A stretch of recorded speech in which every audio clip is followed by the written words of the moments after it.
안 좋아요. 자, 오늘은 이태준의 돌다리를 같이 한번 해보도록 하겠습니다. 갈래는 현대 소설이고요. 단편 소설입니다. 단편 소설이니까 길이가 짧다 이런 뜻이죠. 성격은 이제 사실적인. 사실적인 반대는 뭘까요? 비사실적? 허구죠. 근데 여러분 이걸 아셔야 돼요. 뭐냐면 사실의 반대는 허구지만 사실적의 반대는 허구적이라는 것이 아니라 비사실적 또는 비현실적 또는 전기적 이렇게 얘기하기도 합니다. 전기적이라는 게 뭐죠? 전기적. 네, 그렇습니다. 전기적이라는 말은 도술이 나오거나 초월적 인물이 나올 때. 자, 이게 무슨 얘기냐면 이런 거예요. 잘 보세요. 돌다리는 사실이니 허구니?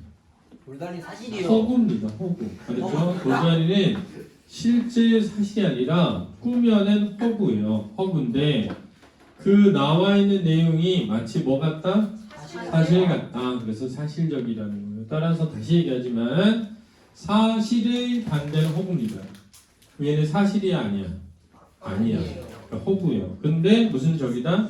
사실적이다. 사실적의 반대는 전기적 또는 비현실적 또는 비사실적이 되는 거예요. 이해되니? 네. 이거 알아두시고요. 비판적이라는 게 뭘까요? 비판적이요. 비판적. 비판적이란 잘못을 지적하거나 뭐 할 때 공격하는 것을 비판적이라고 하는 겁니다. 그렇죠? 네. 잘못을 지적하거나 공격하는 것을 비판적이라고 한다는 걸 알아두시고요. 자, 여기서는 지금 뭘 비판하고 있죠? 물질 만능주의에 대해서 비판하고 있습니다. 그렇죠? 알아두시고요. 교훈적이다라고 되어 있으니까 여기서 어떤 가르침, 깨달음을 대한 가르침이 있어서 교훈적이라고 한다는 걸 알아두시고요. 지금은 시기는 일제 말기에 농촌 마을을 배경으로 해서 땅의 가치에 대한 인식과 물질 만능주의에 대한 비판을 다루고 있다는 걸 알아두시기 바랍니다. 자, 이제 볼까요? 창섭의 아버지는 이랬습니다. 자, 창섭의 아버지는 이거 좀 잘 보셔야 되는데 만약에 창섭의 아버지가 만약에 근수였다면 근수는 이렇게 써야 될 수 있잖아요. 네. 창섭의 아버지가 근수야. 그러면 근수는 이렇게 써야 되는데 창섭의 아버지는 이렇게 썼어요.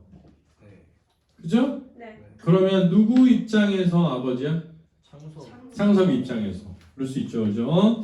근검으로 근방에 소문난 영감이다 이랬습니다. 자, 여기 중요한데 근검으로 근방에 소문난 영감이다는 창섭의 아버지라는 인물의 무엇을 드러낼까요? 성격. 인물의 성격을 드러내고 있는데 자, 이렇게 인물의 성격을 드러낼 때 근검으로 소문났다 이래버리면 간접 제시일까요? 직접 제시일까요? 직접 제시라고 하는 겁니다. 이거를 굉장히 중요해요. 자, 창섭이 아버지라는 인물의 성격을 직접 제시했어요. 뭐하다고?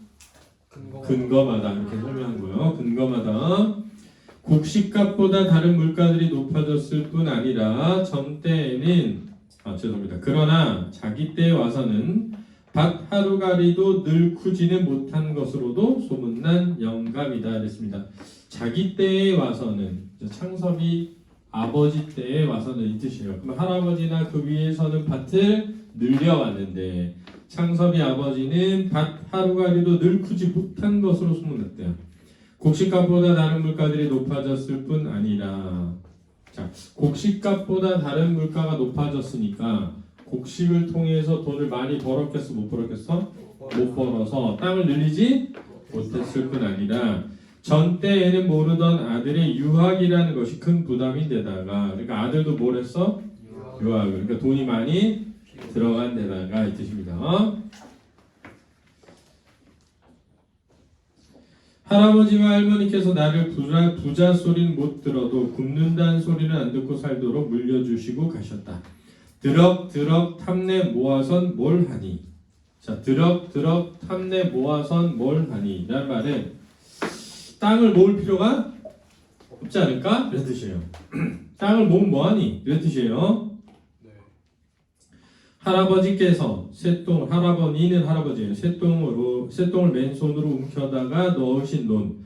아버지께서 멍떠를 손수 이룩하신 밭을 더 건 논으로 더 기름진 밭이 되도록 닥달만 해 가기에도 나에겐 벅찬 일일 것이다. 하고 전용해 쓰고 남는 돈이 있으면 그 돈으로 품을 몇씩 들여서까지. 자, 품을 몇씩 들여서까지란 사람을 고용해서 이런 뜻이에요.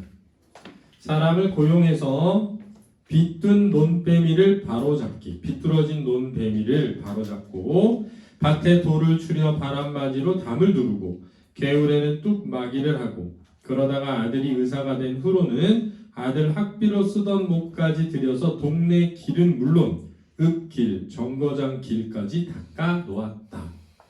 그러면 지금 창섭이 아버지가 그죠? 논이나 밭을 늘리지 못한 이유는 첫 번째는 곡식 가격이 많이 안 올라서도 있고, 그지? 두 번째는 아들이 뭐 들어갔어? 유학도 갔고, 세 번째는 창섭이 아버지가 밭을 더 늘릴 생각이 없어요. 왜? 자기가 가지고 있는 밭을 잘 만드는데 돈을 쏟아붓고 아들 유학이 끝나자 어디에도 돈을 써?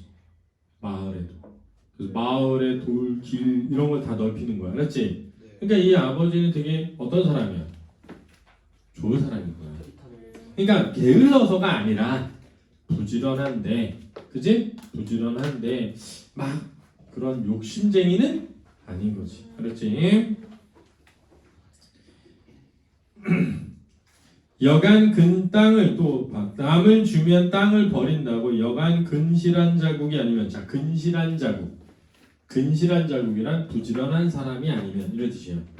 여간 부지런한 사람이 아니면 소작을 주지 않았고 자 논을 빌려주지 않고 소를 2필이나 메고 일꾼을 3명씩이나 두고 적지 않은 전답을 전부 자농으로 버텨왔다. 즉 자작농을 했다는 거예요.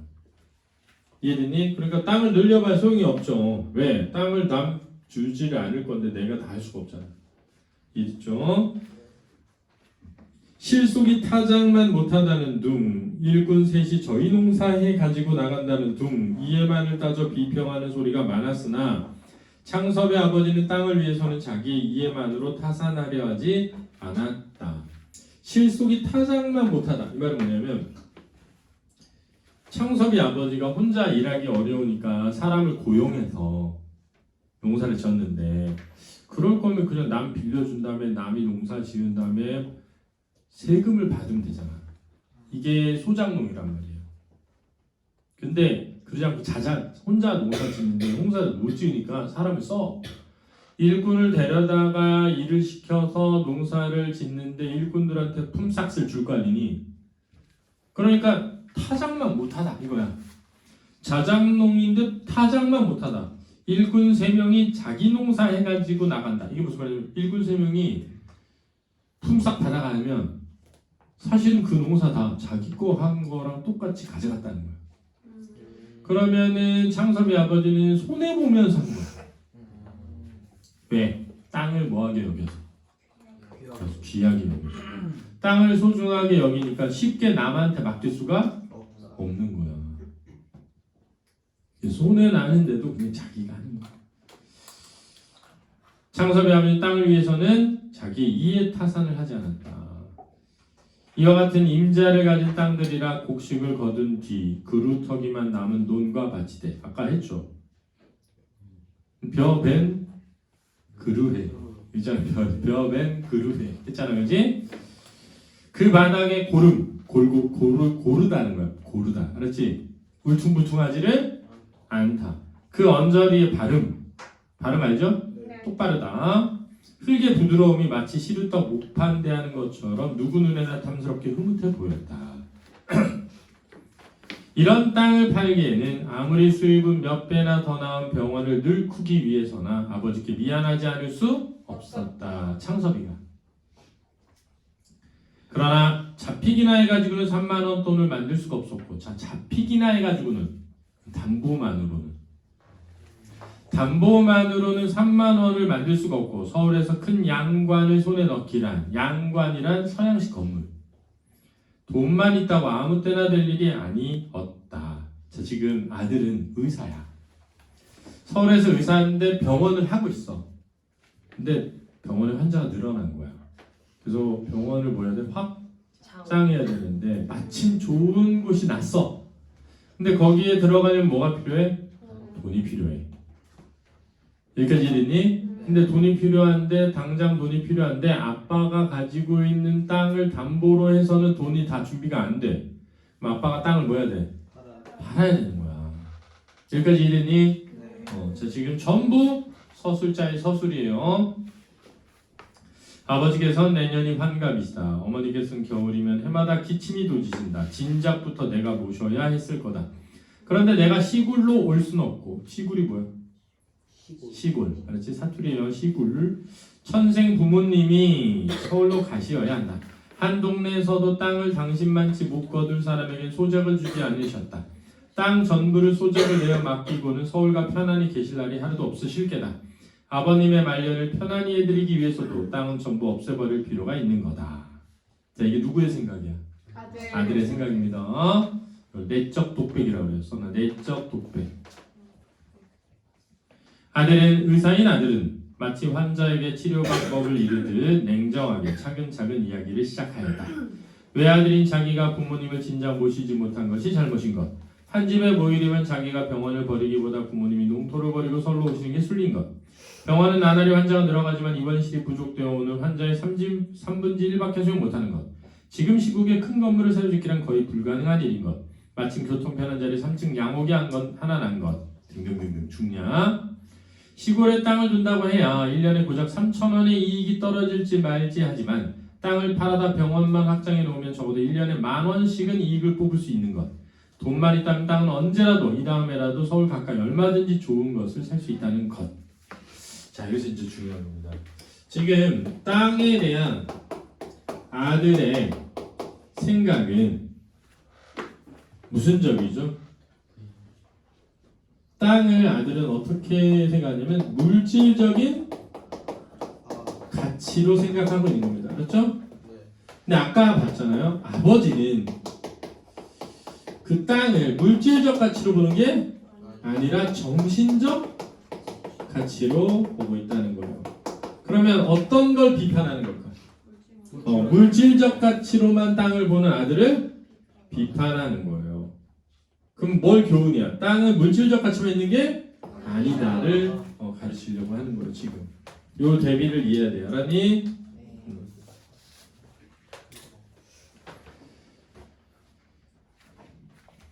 아버지는 다시 게을러 나갔고 아버지는 아들의 의견을 끝까지 잠잠히 들었다. 그리고 점심이나 먹어라. 나도 생각 좀 해봐야 대답하겠다. 학원에 다시 게을러 나갔고 떨어졌던 다리돌을 올려놓고 와서야 점심을 받았다. 원 사람들도 힘이 줄었나 봐. 그 다리 내가 처음 놀 때 어려서 봤는데 불과 연함은 있어 더 들던 돌인데 장점 수십 명이 한나절 씨름을 하다니. 나무다리가 있는데 그건 왜 고치시나요? 자, 여기도 중요하다. 잘 보세요. 아들은 나무다리가 있는데 왜 고칩니까? 이렇게 된 말이야. 그렇죠? 이 나무다리의 무슨 적 가치? 물질적 가치를 따지는 거예요. 즉 사용 가치만 생각하는 겁니다. 자, 나무다리가 있어. 그러면은 굳이 먼 다리를 돌다리를 고칠 필요가 없는 것 같은데 굳이 왜 돌다리를 고치지? 자, 아버지는 돌다리의 무슨 가치? 정신적 가치를 강조하는 겁니다. 그래서 이 나무다리와 돌다리도 서로 어디에 있어? 대비되어 있는 겁니다. 그렇죠? 너도 그런 소리를 하는구나. 나무가 돌만 하다든 무슨 법이야? 서리법. 나무가 돌만 하지는 넌 그 다리에서 고기 잡던 생각 안 하니? 서울로 공부할 때 그 다리로 건너서 떠나던 생각 안 해? 시체 사람들이 뭐야? 요즘 사람들.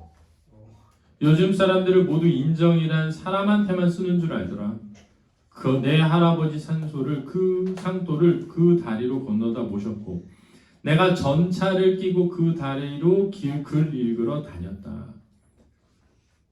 그렇지? 천자문을 끼고 그 다리로 글을 읽으러 다녔다. 네 어미도 그 다리로 가마 타고 내게 시집왔어. 나 죽거든 그 다리로 건너다 묻어라. 난 서울 갈 생각 없다. 자, 아버지는 지금 아들의 생각을 뭐 한 거야? 깐 거죠. 그죠? 깐 거죠. 이게 중요한 거예요. 자, 여러분도 잘 보세요. 내가 늘 얘기하지만 학원을 이용 가치로 생각하는 사람들이 있어. 사용 가치로. 그런 사람들은 학원이 그냥 단지 내 성적을 올려주는 수단이야. 근데 절대 인생은 그렇게 되질 않아요. 이게 무슨 얘기냐면 봐봐. 여러분들이 나중에 지금을 돌아왔을 때 아, 나 중학교 때 선생님이 보고 싶어 또는 중학교 때 학원이 그리워 라고 할 수 있을까? 생각해 보아야 돼요. 왜냐하면 잘 들어보세요. 여러분 지금 중학생인데 여러분들의 내 삶이라는 건 내가 기억하고 있는 게 전부예요. 여러분들의 기억 속에 사라진 건 여러분들의 삶이 안 돼 있는 거야. 초등학교 때 여러분들의 기억이 있을 거 아니니? 기억되지 않는 것도 있잖아. 기억되지 않는 건 다 없어진 거야. 그러니까 이 아버지는 뭐라고 얘기하는 거냐면 다리를 그냥 건너면 되는 것이라고 넌 생각하니? 너 그 다리에 얽힌 너의 삶을 생각해봐. 그게 얼마나 소중한 거니? 이런 거 이게 장소성이라고 굉장히 철학적으로 중요한 건데 여러분들도 마찬가지예요. 예를 들면 내가 중학교 1학년 때부터 백연퍼스트 학원 다녔든 중학교 2학년 때부터 다녔든 내가 언제든 그 학원에 가면 선생님이 날 기억해줘. 제가 얼마 전에 이제 36살이 된 지금 제자한테 전화가 왔어요. 중학교 3학년부터 재수 때까지 배웠대. 그래가지고 이제 다음 주 토요일 날 보기로 했거든요. 중대 약대 나와서 지금 벤처기업에서 이제 정부 지원금 30억 받아가지고 약 만들고 있는데 근데 너무 그날이 기다려져. 왜? 왜냐하면 내가 걔를 기억하고 있는 게 있거든. 걔가 날 기억하고 있는 게 있을 거 아니야. 그러면 걔 기억 속에 있는 나를 만나는 거지. 그럼 내가 다시 살아나는 거야. 왜? 생각이 날 테니까. 선생님도 걔에 대해서 해줄 말이 있어. 내가 기억하는 걔의 삶. 어땠는지, 너가 얼마나 열심히 했는지, 지금 얼마나 너를 이뻐했는지, 그때 내가 얼마나 너를 좋은 학생이라고 생각했는지. 근데 우리는 그걸 되게 별게 아닌 것처럼 생각하고 산단 말이야. 사실 그게 제일 중요한데. 그러니까 돈은 많을 수도 있고 적을 수도 있고 물론 많을수록 좋아요. 저는 그렇게 생각하는 사람이에요. 대학도 저는 좋은 대학 가야 된다고 생각하는 사람이에요. 좋은 대학 나와봤는데 대학이 별로 중요하지 않더라. 이건 있어 보이는데 좋은 대학 못 가서 대학이 별로 안 중요한 것 같아는 없어 보인단 말이에요. 없어 보인단 말이에요. 아니 그 맞는 말이어도. 그래가지고 저는 기왕이면 좋은 데 가야 되고 기왕이면 돈 잘 벌어야 된다고 생각하는 사람인데 그게 전부는 아니다. 절대 아닙니다. 그러니까 여러분들도 이곳에서 공부하면서 꼭 생각했으면 하는 게 이게 그냥 단지 공부를 하는 장소가 아니라 나에 대한 기억을 만들고 있는 장소다. 그래서 제가 윈터 그 중3 올라갈 때 여러분들 윈터 할 때 제가 얘기했던 게 그런 거잖아요. 다른 건 다 사라져도 여기서 열심히 공부했던 기억은 사라질 수가 없다. 그러면 나중에 훗날 나를 돌아볼 때 아, 나 그때 정말 열심히 했었어 라고 기억할 수 있으면 자신에 대한 존재감, 자존감이 생기는 거예요.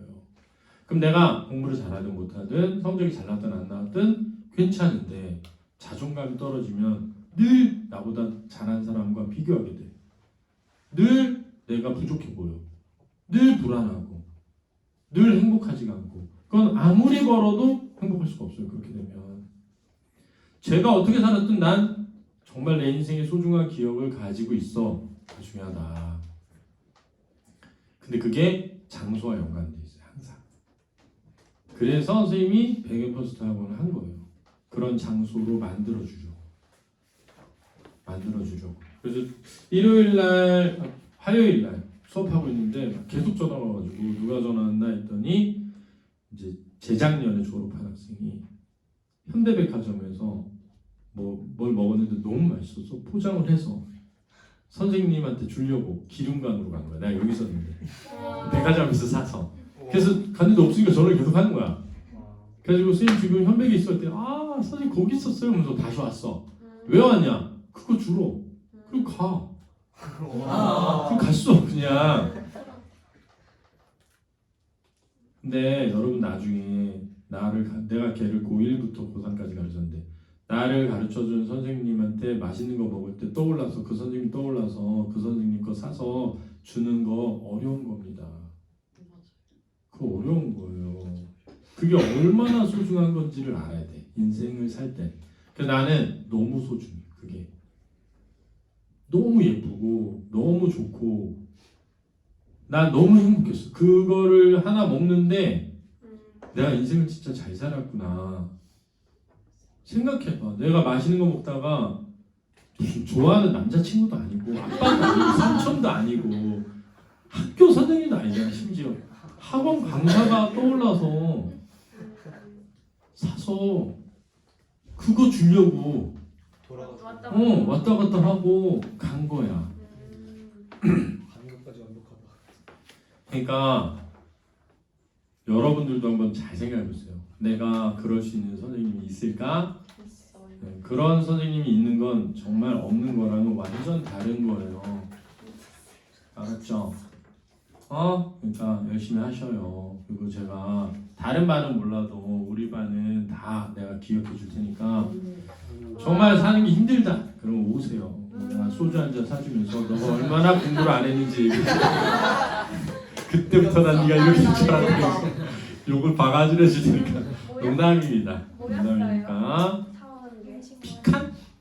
그러니까 가운데 호두가 있는 페이스츄리 사각 알아요.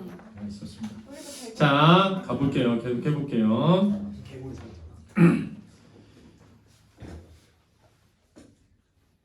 그래서 뭐라고 하냐면 천금이 쏟아지는데도 난 땅을 못 판다. 내 아버지로 손수 이룩하는 걸 내 눈으로 본 밭이고 할아버지가 손수 피땀 흘려 모은 돈으로 장만한 돈이다. 땅이라는 걸 어떻게 일시이해를 따져서 사고 파느냐.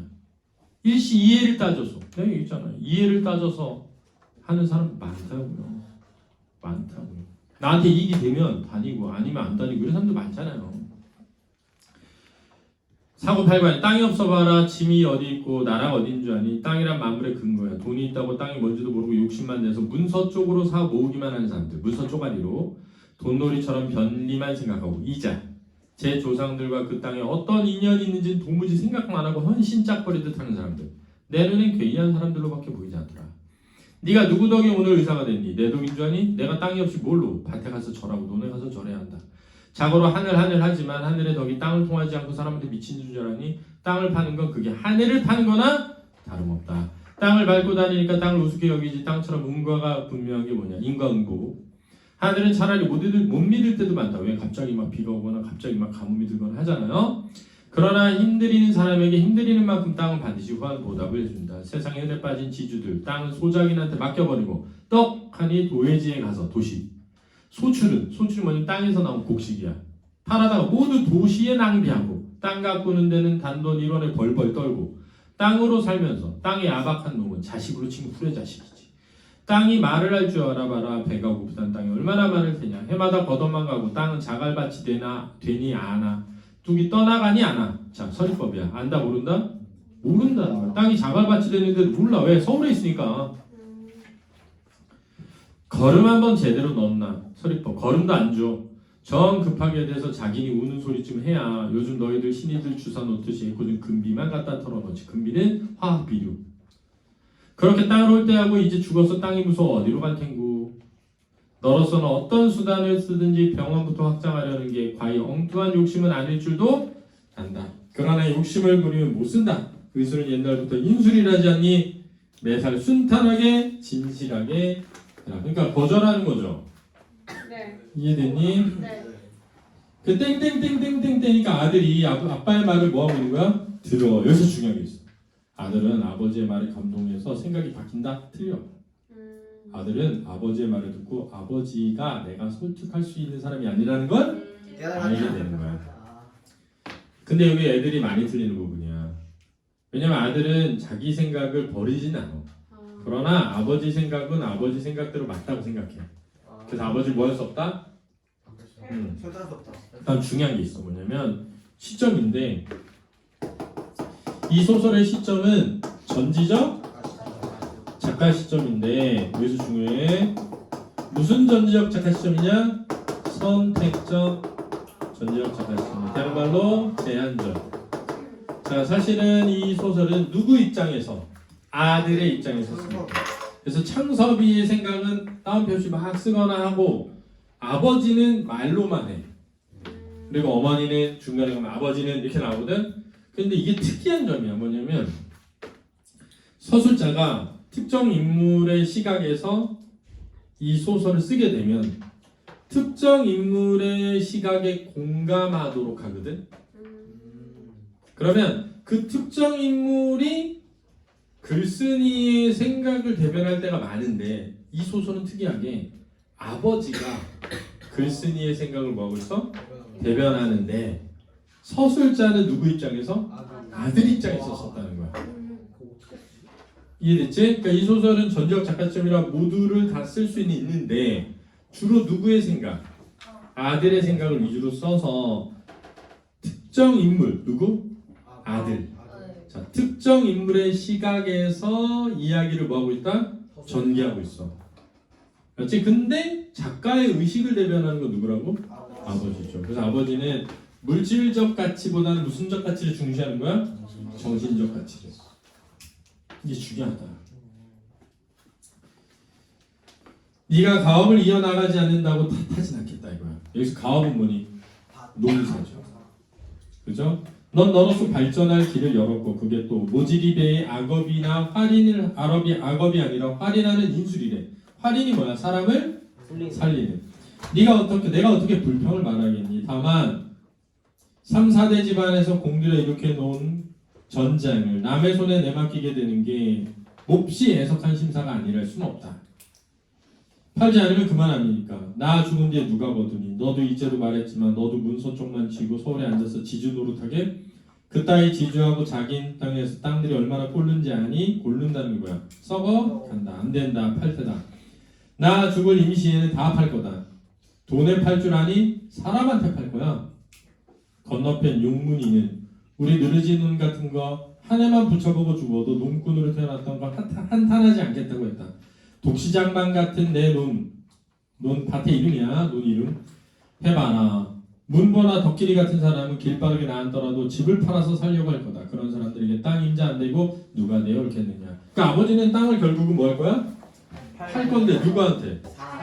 사람한테. 어떤 사람? 땅을 뭐하게 여기는 사람? 소중하게 여기고 가꿀 줄 아는 사람은 대단한 인식의 소유자죠. 멋있는 사람이에요. 그러니까 교수 선생님도 학원을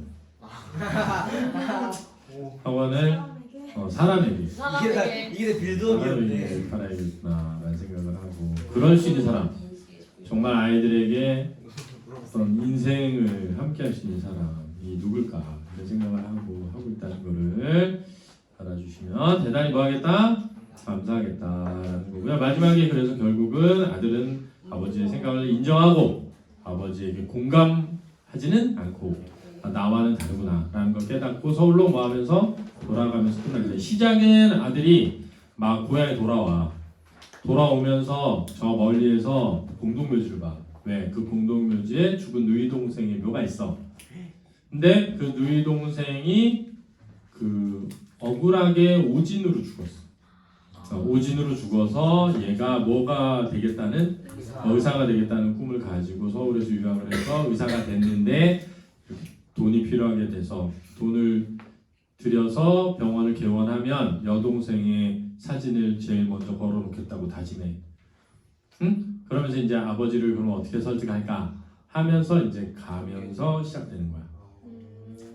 이해됐죠? 그래서 그 앞부분 조금 빠져있고 마지막 조금 빠져있고 웬만한 부분은 지금 다 들어가 있습니다. 알겠습니까? 자, 뒤에서 문제 풀어보시기 바랍니다. 숙제예요? 네. 수업. 공책